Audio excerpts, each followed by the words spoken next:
Thank you, Mr. Donfred. Let me start by thanking Mr. Pierre for really giving us a very comprehensive view about branding. We have learned a lot, and I hope that I will add a footnote to your presentation. Let me also recognize the presence here of the distinguished former heads of state and government who have joined us here this morning, and also the ministers of tourism, the ambassadors of countries represented here in Berlin, and I'm also happy to see a lot of young faces around. As Mr. Donfred said, I was trained a teacher, and that's only the profession I know. And when I see young faces, I'm quite happy. Welcome. Ladies and gentlemen, in May 2010, Mr. Mark Donfred invited me to Berlin to attend the International Symposium on Cultural Diplomacy. Since the invitation was extended through the electronic mail, I was not quite convinced that it was a genuine invitation. You know what I mean? We are always invited that we have won this prize, that something through the internet, and sometimes it's not nice to just to respond to something in the internet. In fact, I advised him to channel his invitation through the Namibian mission in Berlin, which he didn't do. However, earlier this year, Mr. Donfred again extended invitation to me to address a conference on the theme nation branding, tourism, and international investment. This time around, I gave a thought to his invitation, and this morning I'm here. Let me therefore, at the very outset, express my appreciation to Mr. Donfred for affording me an opportunity to make a modest contribution to the deliberations of this August conference. The theme of identity, personality, and image is important to Africa in general and to my country, Namibia, in particular. My contribution, therefore, explores the questions: can Africa be positively branded? How could a small country like Namibia be branded and marketed? Ladies and gentlemen, you are very much aware that global image of Africa has been shaped by explorers, by the colonialists, by the adventurers, and by colonial writers. During the European slave trade, Africa was assumed to be a terra incognita, a vast, unfathomable, and unknown land. This unknown land, in fact, invoked fear of darkness and some kind of a lurking danger. In the Victoria era, Africa was known as a dark continent. So in 1902, Joseph Conrad, I believe you all know that name, reinforced this image in his classical novel titled Heart of Darkness.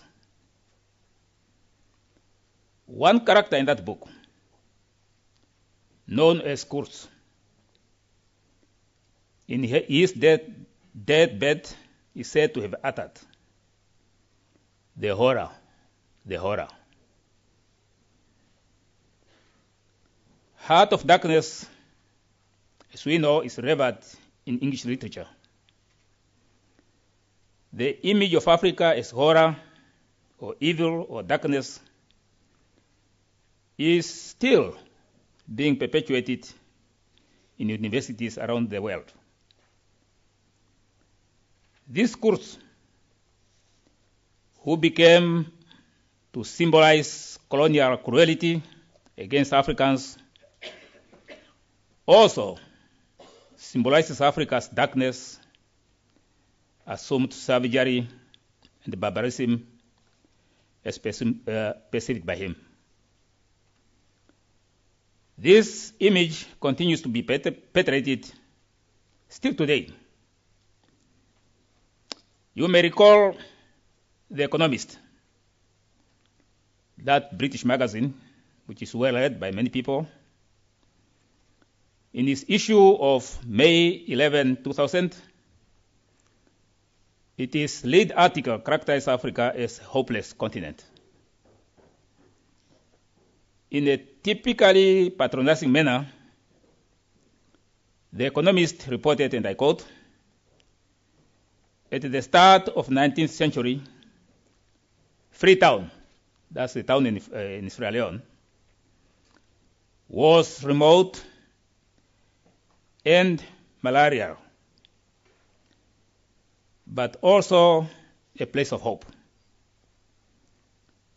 This settlement for destitute Africans from England and the former slaves from America became the main base in West Africa for enforcing the British Act that abolished slavery," end of quote. Now, in the punchline, the article continued, and I quote, "At the start of the 21st century, Freetown symbolizes failure and despair," end of quote. So, ladies and gentlemen, this is the trademark of Africa in the global image, especially, I am sorry to say, among the people of European descent. In their view, Africa should be treated with some kind of paternalistic benevolence. Africa is perceived only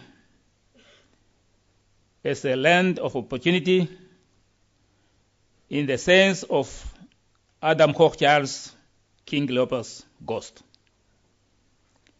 Ruthless plunder and exploitation of natural resources. The very fact, I believe, that negotiations between Africa and the European Union on the economic partnership for Africa remains inconclusive today, I believe it's mainly because of this disturbing held image of Africa.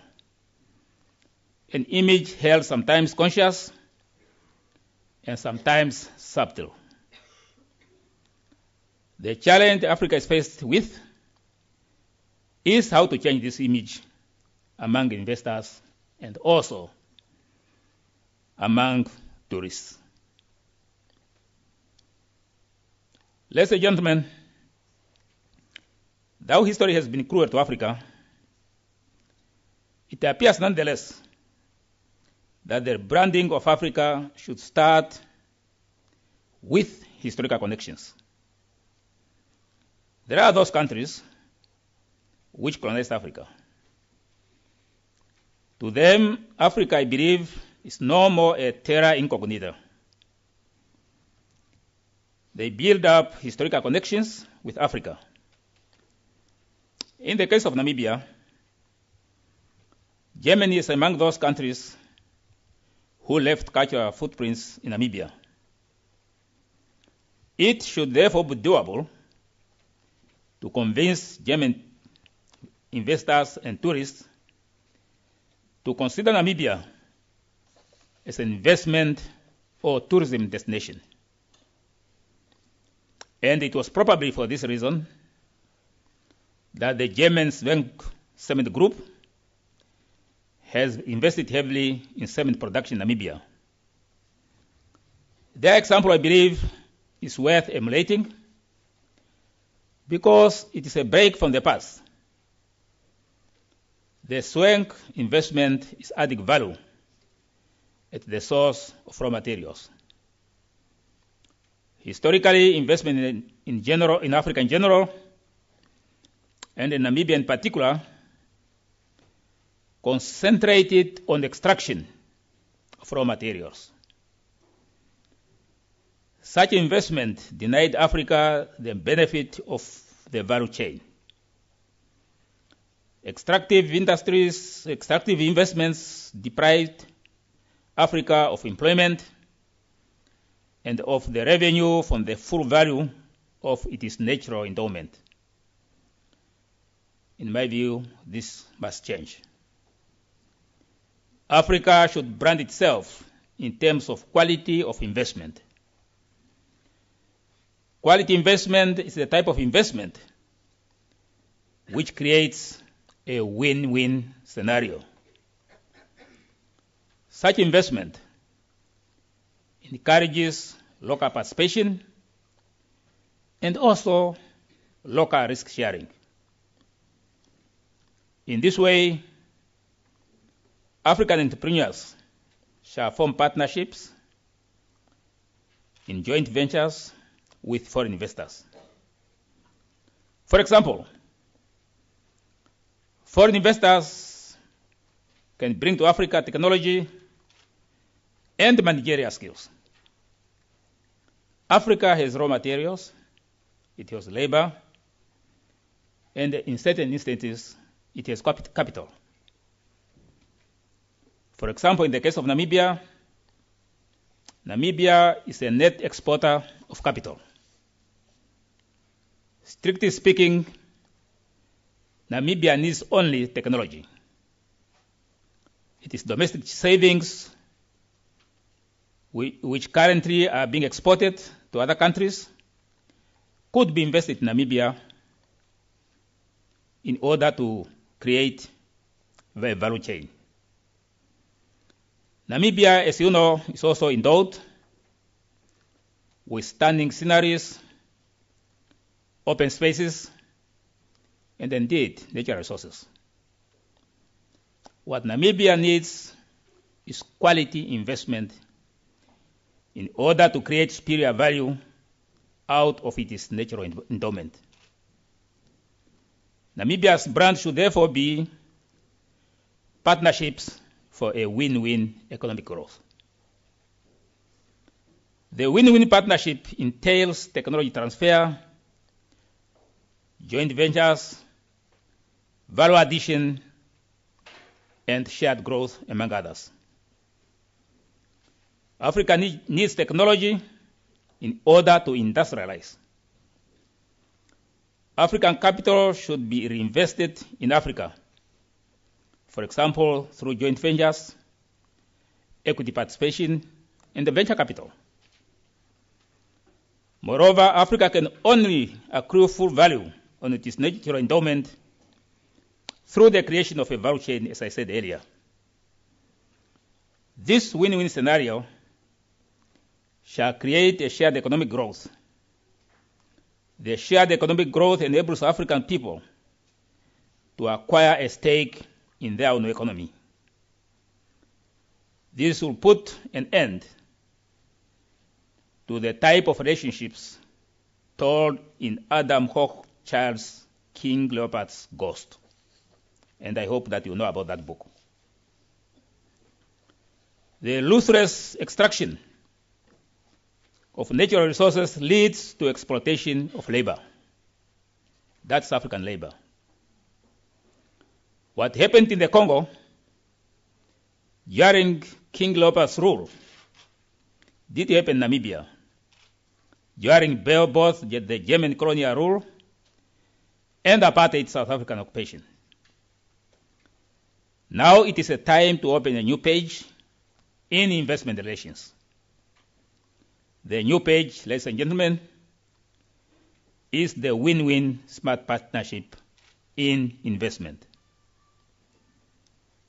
Namibia, on its part, provides all the required conditions for foreign direct investment.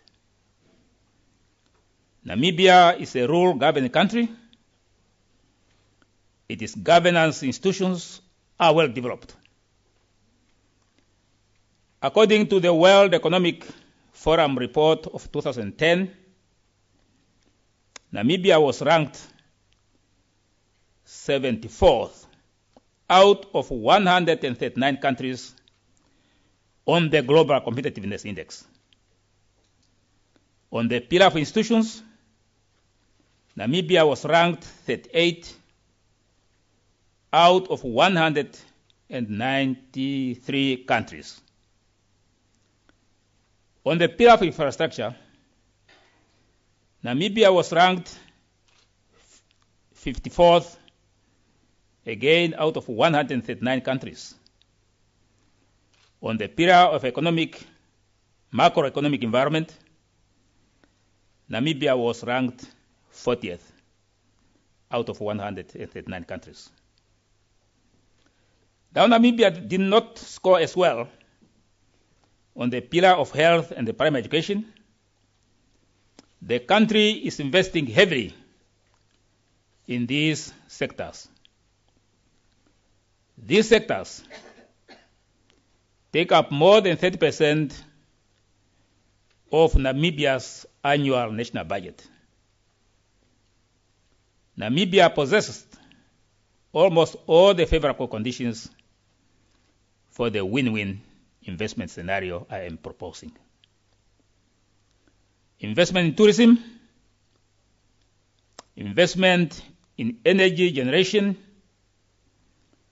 investment in railway infrastructure, mining, fisheries, telecommunication, and agriculture, just to mention a few, are beckoning for a win-win smart partnership. Tourism arrivals are recovering following the economic downturn of 2008. The mining industry is flourishing. The global demand of fish is also recovering. In terms of communication infrastructure, development, and rehabilitation, Namibia aspires to make itself a service center of Southern Africa. Investment in the rehabilitation of our railway line is therefore the right thing to do in order to benefit from Southern African regional trade. Opportunities for investment, therefore, abound in Namibia. Namibia is neither a terra incognito nor a heart of darkness. Namibia is a land of open spaces, bright skies, stunning sceneries, and indeed democracy, peace, and justice. I therefore invite you to join Namibia in a win-win smart partnership. And I thank you for your attention. Thank you.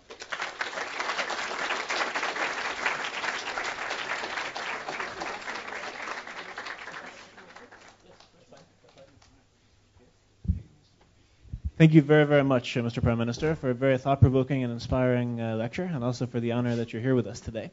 The Prime Minister has agreed, in case there are some questions or comments, we'd love to also have some interaction with the audience, also our fellow speakers. I would ask you, please, if you have a question, to then stand up and briefly introduce yourself for the audience when you address the Prime Minister. Who would like to go first?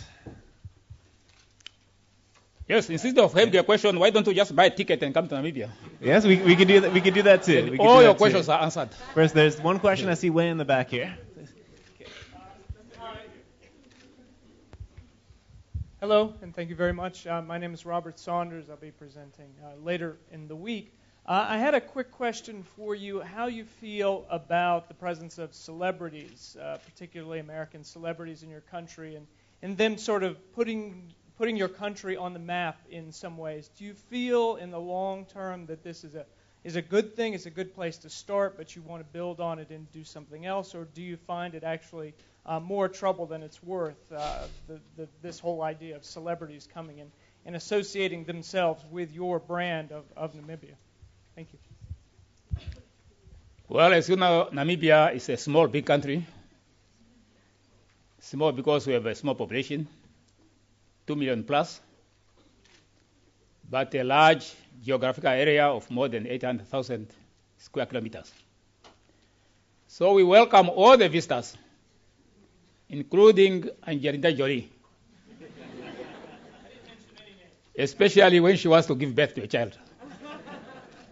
So it's a very good place if you want to give a birth to your first baby. Come to Namibia. You can do it in a desert. The stars are shining. It's just you and your midwife. Well, the celebrities are very welcome. And of course, they help us to market Namibia, this small country. We are grateful to them. Now, of course, the paparazzis are also there. And they give us tough time to protect the celebrities. But everybody's welcome. Thank you. Okay, who would like to go next?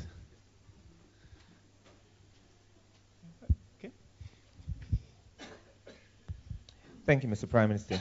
My question goes straight to the point of where you raised 30% is actually of, I think, your national resources go to health and education, and you're talking about investment.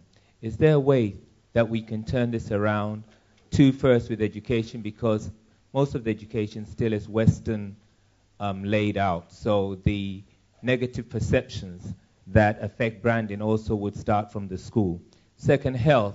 Some ways on the African continent, health is not looked at particularly, so when you do talk about 30% going into health, possibly with health being structured much appropriately, we'll be able to extract that investment to help, which will have local entrepreneurship to help Namibia. Yes, thank you. On education, which is not African, I'm not quite sure whether there's an African education. Yes, we had our education before the colonial penetration. As you know that in Africa it takes a village to bring up a child. So it's community education. But we are moving on with time. So our education should also take into consideration that we are part of the global village. And in the case of Namibia, we are a land of diversity. So you'll have a tough time to define what is African education there because of that diversity. So what we talk about is relevance. Whether education is relevant to the challenges Namibia is faced with. The challenges of poverty, the challenges of inequality, and also the challenges of the type of investment which is extractive and exploitative.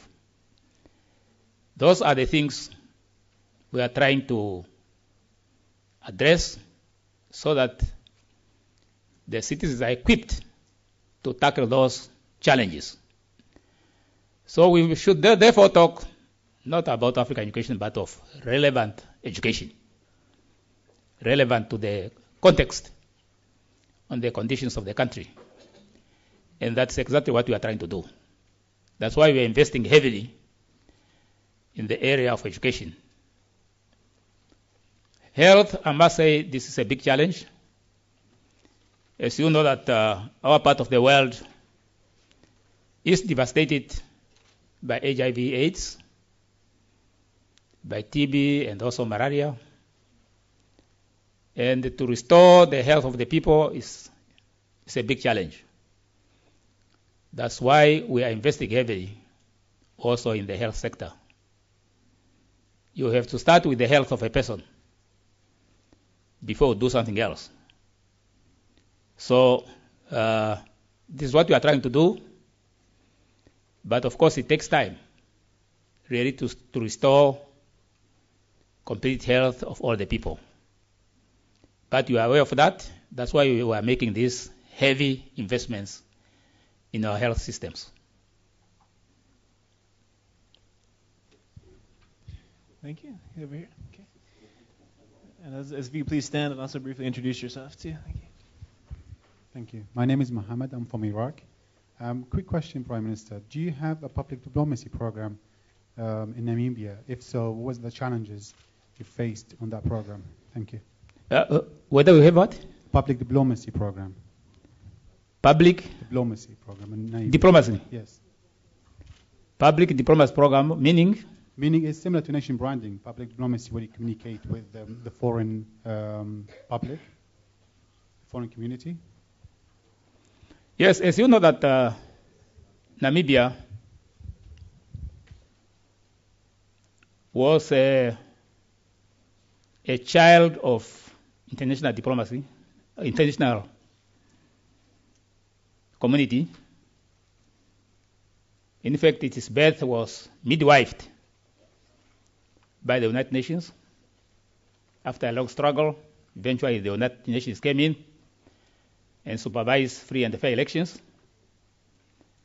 And I would like to advise my colleagues from Iraq that in order to add what's going on there, perhaps you need the United Nations there to organize elections so that you can elect your leaders legitimately and have people of your own choice. So because of that, because of our history of international involvement, and also because Namibia is a small country, our security system actually depends on the multilateral systems like the United Nations. Because we can't really defend ourselves. We are surrounded by big brothers there. So we believe that international solidarity is the most element in our international relations. And also the peaceful resolution of international conflicts. That is the core tenet of our Constitution in that regard. So that's all what I can say on the diplomacy that Namibia believes, has faith in the multilateral system to defend small countries like mine, and also to promote through these multilateral organizations peaceful international interdependence. That is what we believe in. Thank you.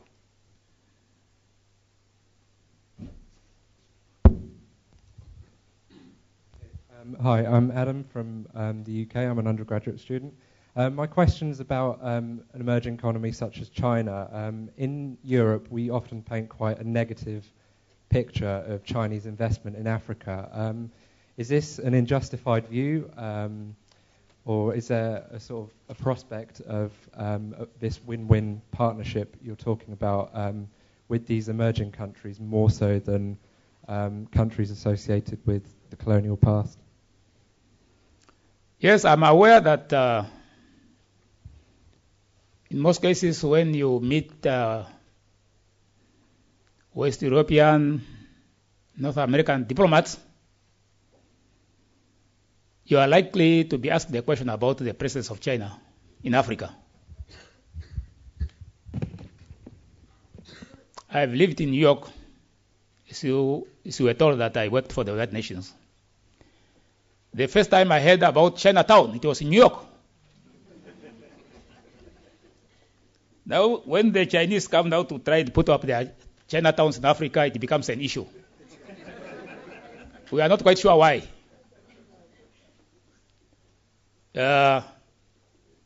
The world is a global village. There's no way you can prevent people from any part of the world to go to another part of the world. It's totally impossible.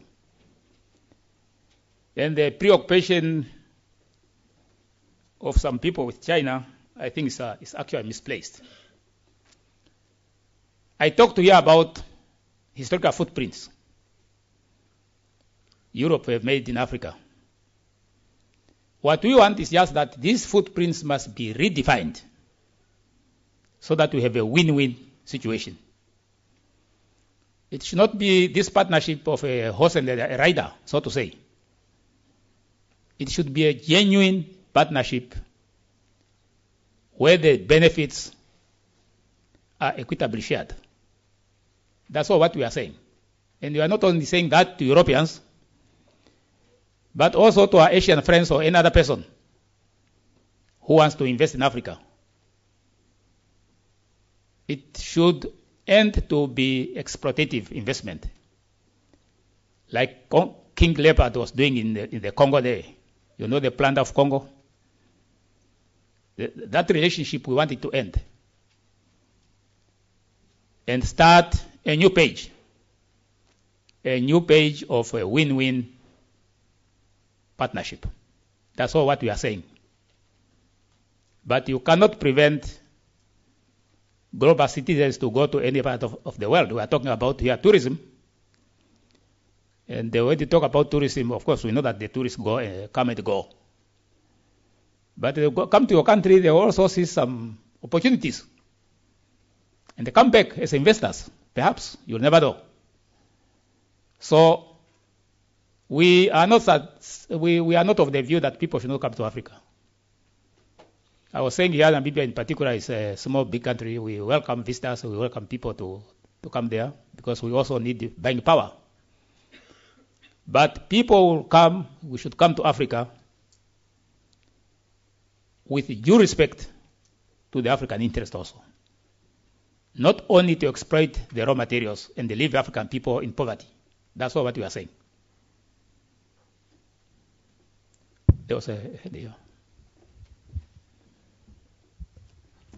My name is Amy, and I work for a production company that specializes in nation branding through television. And I recently had the good fortune of being in Namibia for 2 weeks and absolutely adored it.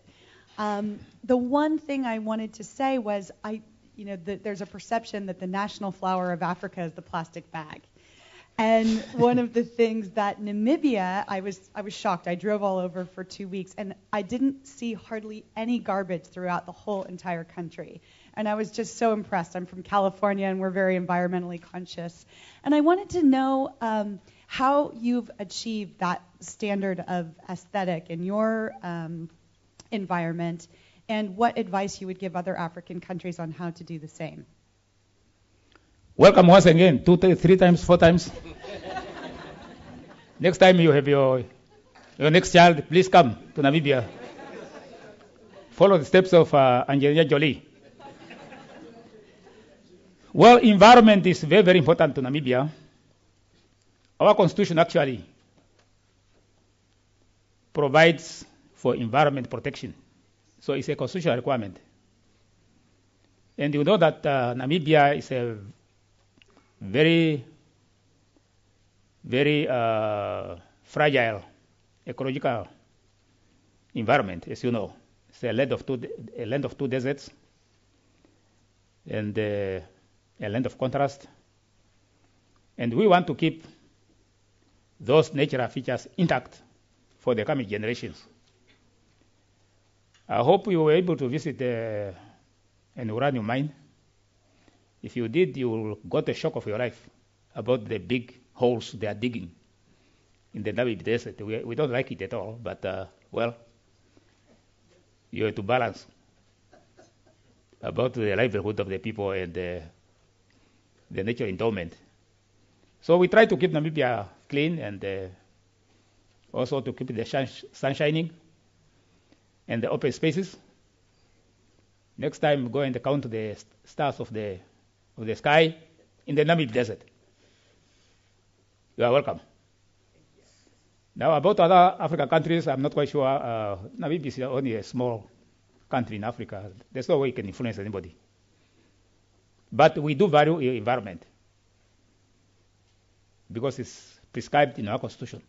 Perhaps any other person should also do that, to put environment as a requirement in the constitution. There was another hand there.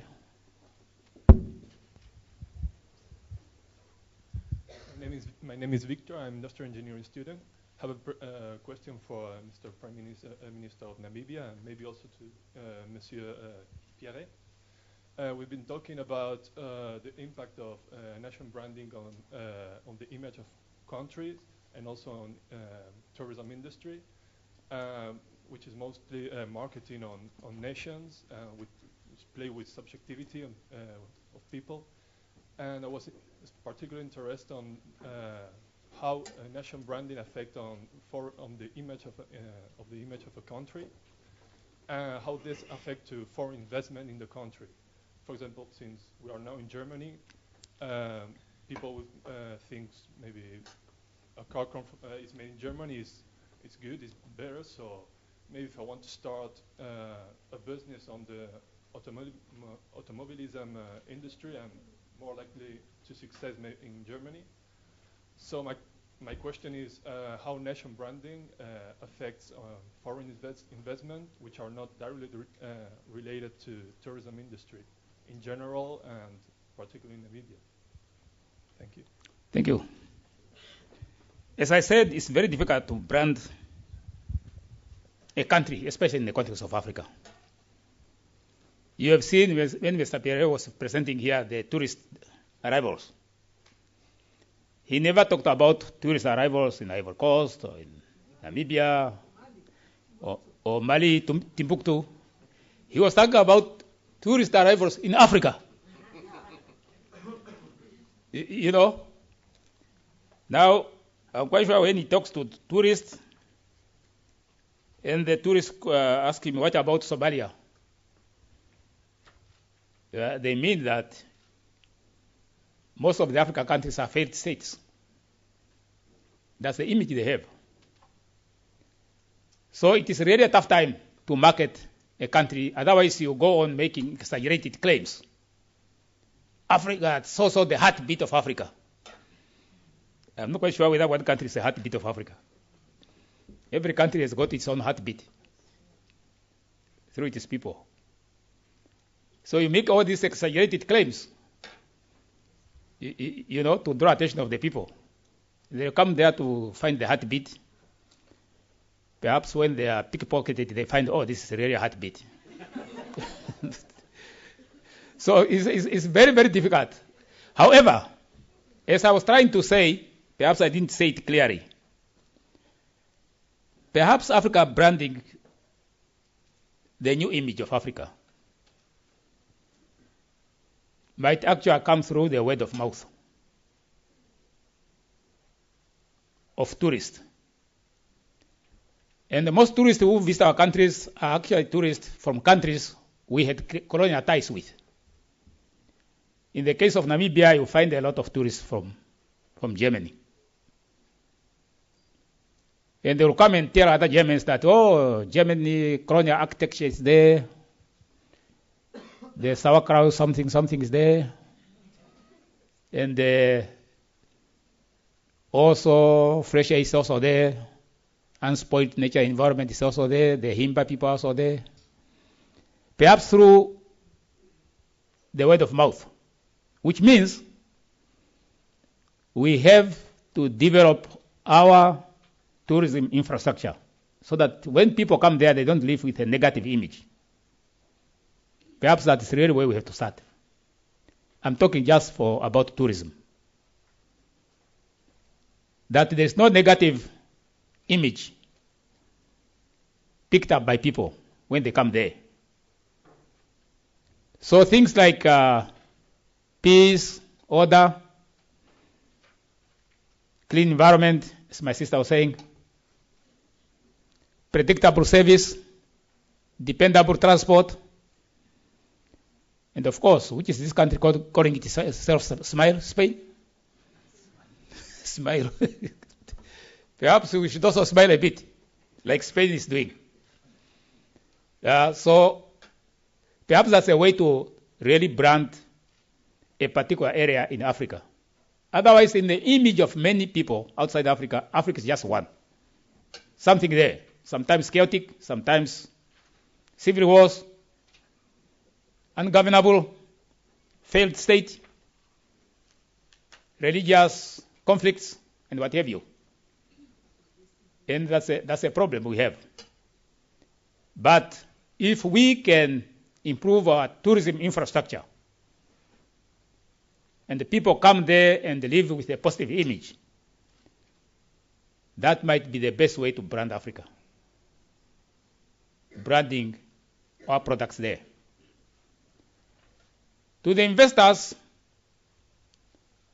if you talk about uranium mining, people are likely to think about one or two countries, either Kazakhstan or Namibia. So they know. You know. Or if you talk about people who are trying to get engaged and they want a diamond ring, they might think about Africa, about Namibia, that this diamond might be an alluvial diamond or something like that. In other words, perhaps we have to market Africa through products, not necessarily as a geography. As a geography, it is really tough because of the inbuilt image built over years. Mr. Geldof will get on the stage and play nice music there, gather money, and be a good philanthropist in the true tradition of European benevolence. That's all what it is. Not really a consideration of Africa, but to perpetuate that tradition of European benevolence. So that's the problem we have in Africa there. When you have to market Africa as a geography, it's really tough. I'm not saying we should not try. We can still say Zimbabwe is a what? A land of what? Miracles or what? Yeah, a land of wonders. I'm quite sure they are talking about Zimbabwe ruins. So I'm quite sure that's what they are talking about. Or perhaps the Victoria Falls, and so on. Beyond that, I'm not quite sure what the other wonders are there. Perhaps the Karibat Dam or something. Is that Zimbabwean here? Can you tell us your wonders? Shamwari? Oh, yeah. I know that the Minister of Zimbabwe is going to give a presentation. He's going to tell about the wonders. So we probably have to start by improving, as I said, our tourism infrastructure so that when people visit Africa, they come back with a positive image, and by word of mouth, they are able to say, go to Namibia. You'll have enough space for yourself. You'll have a clear sky. You'll have a fresh air. You will also have peace. Besides that, you can enjoy wildlife and so forth. Final question before you buy your ticket to come to Namibia. I think there are a few, actually. Maybe we'll do ladies first, if it's okay, and then I saw two other hands. Okay. Yeah, the ladies have been in a short supply in terms of asking questions. Hi, my name is Alicia Mínguez. I'm a student from International Relations of Spain. Me and all my colleagues, I think we're very honored to be able to listen to you. And my question is related to human rights. In the special case of Namibia, is the government investing in promoting human rights in order to improve the public image of Namibia, to improve tourism? Yes, coming from Spain, I'm quite sure when you think about Namibia, you think about fish. Not so? Fish. No, the Spanish are good fishermen and women. And Namibia is one of those countries which provides Spain with fish. Yes, human rights. Our constitution has got a chapter on fundamental human rights. So it's something which is embedded in our constitution. So Namibia, therefore, is duty bound to respect the fundamental rights of all the people who find themselves in Namibia, including its own citizens. So we don't need to reinvent it. It's part of our constitution. Sometimes, of course, it's not easy to reinforce it, but, human beings, Sometimes your human rights starts where another person's human rights starts. And sometimes you don't know the boundary where another person's human rights starts. And you start violating another person's something. Well, that's human behavior. It's not a problem. But let me just say that in the Namibia case, we don't need to reinvent anything. It's part of our constitution. Okay. Can we take a few more questions? Is that okay? Or? Yes? Okay. Yes? Yeah, near you there. My name is Vadim Krasko. I'm from Latvia. For me, as a tourist, the main question is it secure and safe to go to Namibia? And do I need a visa? Thank you. Yes, about the visa, my ambassador is here. Without a visa? No, you have to have a visa. I don't know. About Latvia and Namibia, perhaps we have an agreement. Yeah? Well, yes, for Latvia, my friend, you still need a visa arrangement. I believe it is secure. Namibia is a peaceful country. Yes, if you go to Frankfurt, you find the Namibia there, you fly straight to Windhoek, Namibia. It will take you about 9.5 hours. And you are there. So you are welcome. Provided that you get your visa from ambassador here. I think there was another question here. Okay. Well, hi, I'm Alberto Ramos from her class of International Relations in Spain. And he said at the beginning of the conference that what Africa really needs was trade, not aid. That's my question, aid or trade? Is Africa really prepared to compete in the global trade market with other developed countries of the world? Yes, Africa is prepared to compete, provided that the competition field is leveled. What is happening, Africa being mostly a producer of raw materials, and the raw materials prices are determined by the world market. Sometimes competition is not quite equal, and that's a problem for us. Something happens somewhere, you have a confusion in the oil-produced country, the price of crude oil spikes, then of course the oil producers are happy, but those of us who don't produce oil are in trouble. Or you have a bubble in the United States, and there is no effective demand of your raw materials, you get affected. You have no control about these externalities. So that's the vulnerability of Africa, in a way. But we are prepared to compete like another person. Finally. Okay, final question here. Okay. Robert Zduńczyk, I'm founder of the Poland East Africa Economic Foundation.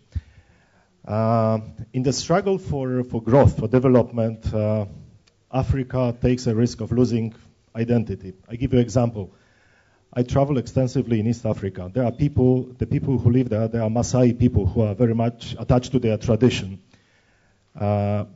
They wear red blankets, the way they are dressed, yeah? Several weeks ago, when I drove there, I could hardly find any of the Maasai who are so much attached to the tradition in their red shukas, in the blankets. They all now wear T-shirts.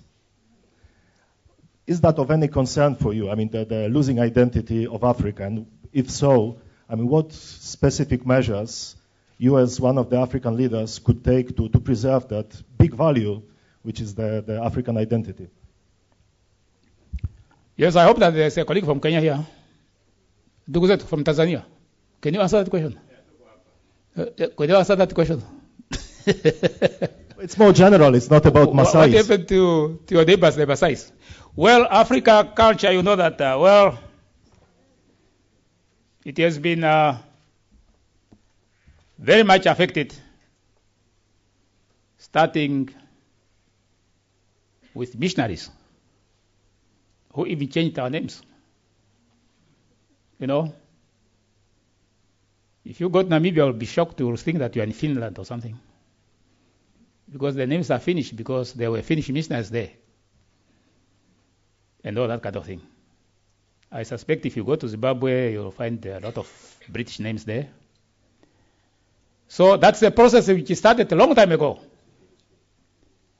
And sometimes it's not easy to stop. So what Africa has to do is to redefine itself in terms of values in our global village. Especially the value of solidarity and sharing. Those are typical African values. That is perhaps what we have to reinvent ourselves with. The material culture, I'm not quite sure whether we'll stop, Really, it is penetration. If you want to go fast, you must become Bana, as they call it in my other country, Zambia, Mabens. Means that you must buy Mercedes-Benz. You become Mr. Mercedes-Benz. So it's very difficult to control that kind of a thing. But at least the value and spiritual culture should be preserved by all costs. That perhaps we can control a bit. Otherwise, it's a very, very difficult situation, Africa being part of the global village. Amen.